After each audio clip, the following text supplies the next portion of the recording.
What's good? We're back. Triple P, Paul Pickett podcast. I am the one and only Paul Pickett, aka the Common Sense Podcast, your source for music, sports, politics, world events, and much, much more. Today we're gonna react to the five reacting to AOC's spectacular documentary Failure. But before we do that, let's give you a word from promopalace.biz. Are you a musician looking for music marketing and promotion? Then look no further than Promo Palace LLC, your one-stop shop for all music promotion services. Services include Spotify playlist pitching, YouTube video promotion, record pool promotion, blog placements, radio airplay promotion, SoundCloud promotion, and much more. With over 2,000 customers and over 10 years of experience in online promotion, Promo Palace LLC is a company you can trust. For more info, please go to promopalace.biz. See you there. That's right. You heard the beautiful lady. If you need online marketing promotions, check us out. One-stop shop for your music product, brand, or service, promopalace.biz. We also have the new little apparel on there as well. Go to promopalace.biz, click on merchandise. We got the t-shirts for all you dog lovers and cat lovers with the hoodies and much more. And we got an Etsy shop as well, etsy.com/shop/new litter design. That's etsy.com/shop/new litter design. All right, so let's get into it. Socialist, a social media sensation, and firebrand progressive lawmaker, but AOC's bid to become a movie star ending in a spectacular failure. Her new climate change documentary called To the End, bombing at theaters. The film making only $80 per theater and raking in less than $10,000 during its opening weekend. Let me stop it real quick. Only $80 per theater. That's not nothing. There's unsigned musicians that can make have 80 people come through the door at $10-20 a pop and make $800 to $1,600 a venue that only holds about 200 people. But let's keep it moving. Maybe it's because it's so cringeworthy. Some of us have to actually live the future that you all are setting on fire. We're going to make historic investments, and we'll seize the opportunity. We got the candidate that was nominated to come to us. We're either going to go out in a blaze of glory, or we're going to win what we want. America has faced threats before and come out stronger. All right, well, AOC is one to get a lot of attention whenever she speaks about anything. And yet this is when the people would actually come out and affirm or confirm whatever it is she's doing. Why did she flop, Greg? I mean, first of all, $80 per theater. I made $80 in a theater, and there wasn't even a movie playing. Wow. What do you mean? I don't know. It's no surprise. Who would go see a movie that's the opposite of entertaining? There's nothing entertaining about that. I know, right? Michael Moore's colonoscopy is more entertaining than that because there's probably more twists. But it does show you how great it is to be a progressive in a liberal biased culture. She really doesn't do her job, right? She makes movies, she goes to galas, she sits for glossy butt-kissing interviews in GQ and other women's mags. Once you get over to the fact that you're hollow inside, it's not a bad life. All right, Dana? Well, I think that I read a little bit of the New York Times review. And Teo, he thinks that the hopelessness of the movie makes it a hard sell for people who would go see the movie and also for voters to change their minds about climate change. But they said for AOC that she offers the best on-screen antidote to despair because she's funny, a canny political strategy. But they don't like it if conservatives are funny. Yeah. Right? It's only That's helpful mean. if they're. She's not even funny. That's mean. You're mean. You're being mean. But I'm fascinated they thought there was an audience for this outside of Earth Justice or the Justice Democrats, because who really wanted to go and see this thing? And then tomorrow you'll have an article that we'll have to talk about, which is that kids all over America are having nightmares about climate change. Well, no wonder. Jessica, what about the fact that the climate activists are very much, I mean, they're very much enthused about what they do, and, you know, they do all kinds of things to get attention. I mean, they're willing to get run over on the highways and get their skin glued to in museums. Why aren't they at least showing watching a movie? They're cheap. People don't go to the theater anymore. I don't want to actually, I mean, they do for like a Top Gun, or the Marvel movies are really successful, but in certainly the post-COVID era, everyone wants to watch everything at home, especially something that's like that. You know, she had a Netflix documentary 3 years ago, 4 years ago, right after she won, with some other progressives, called Knock Down the House. And I think that was really highly viewed, because people could just sit around and watch it. You want to turn it off because you want to grab dinner, come back, turn it back on. But the most successful climate documentary was Al Gore's An Inconvenient Truth, and it only made $24 million. This is not the best like was a that big it was fun released one. on the coldest day of the year. I'll never forget it. Inconvenient It was my Truth favorite was? day as a press secretary. All right, Jesse, would you go to this movie? Would I go to it? No. Have I seen it? No. Will I talk about it? Yes. So, as a product in the marketplace, AOC, no one wants to buy that. Yeah. So, this is what politicians often get confused about. Just because you're popular in politics doesn't mean you're popular anywhere else. In fact, usually people that can't do anything anywhere else go into politics to succeed. And she found out that way, the hard way. What's fraudulent about this is because she's trying to sell herself as some hiker. Where did she grow up again? Westchester? Westchester. She represents Queens. There are And she trails wears in plaid, and then she has little ski things with like a 60-pound backpack, like she does that. I have never seen, and she showcases her whole life on social media. You can never see her in private. Everything is on social media. I've never seen her hike before, but the one time she does a documentary about the environment, she's out there doing the Appalachian Trail. I'm not buying it.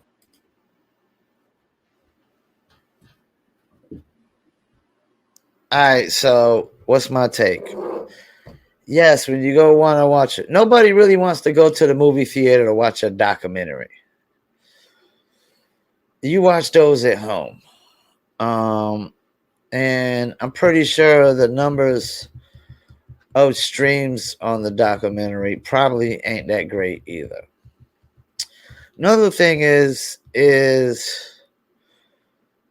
she doesn't really got the impact over her fans on social media that we would have believe.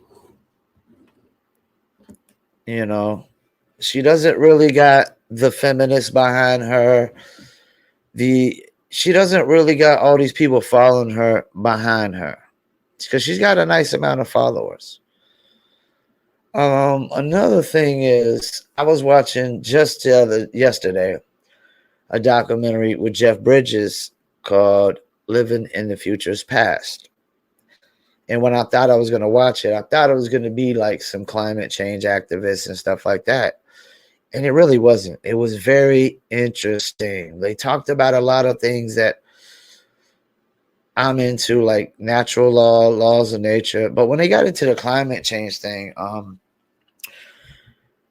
they talked about like part of the reason that we went to coal and oil and these other sources of what they called fossil sunlight, as they were naming them, is because we were using so much wood.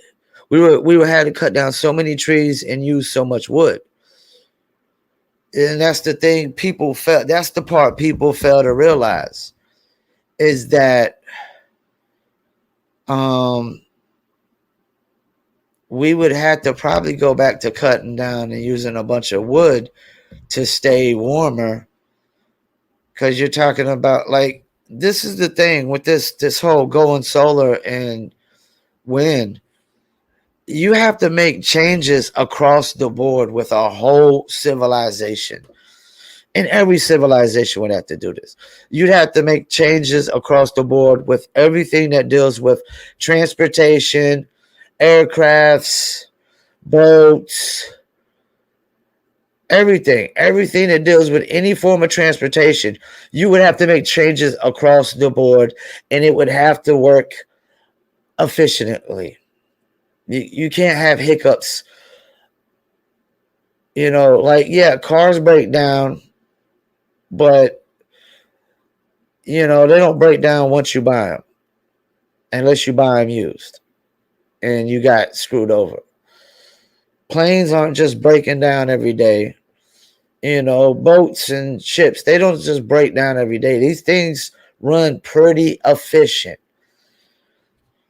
You know, so yeah, people fail to realize and bring up the point that the reason we went into using coal and oil and gasoline and these other forms of energy is because we were using so much wood. We were cutting down so many trees and burning so much wood, which that's part of messing up the environment, is cutting down too many trees, right?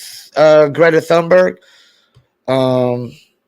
So they try to create a balance of not just always using wood, and try to use coal and kerosene and gas, these other forms of energy. And in this video, this documentary also broke down things that I never really think about.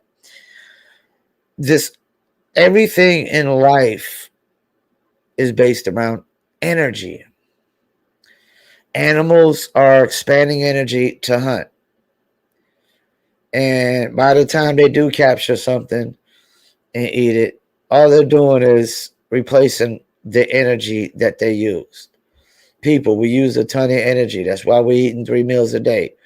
Some people 4. That's why you're eating breakfast, lunch, and dinner. You know, and so like these climate change activists, they could sit there and shout to the rooftops the things they shout, but they don't have a real efficient plan in place. And like the documentary was saying, there's no machine that could put all this oil stuff back into the ground, put all this stuff back to where it was at. We'll be long gone and dead, and the planet will be done and over with before we figure that one out. You know, so we're naive. We're not realistic with the thought process.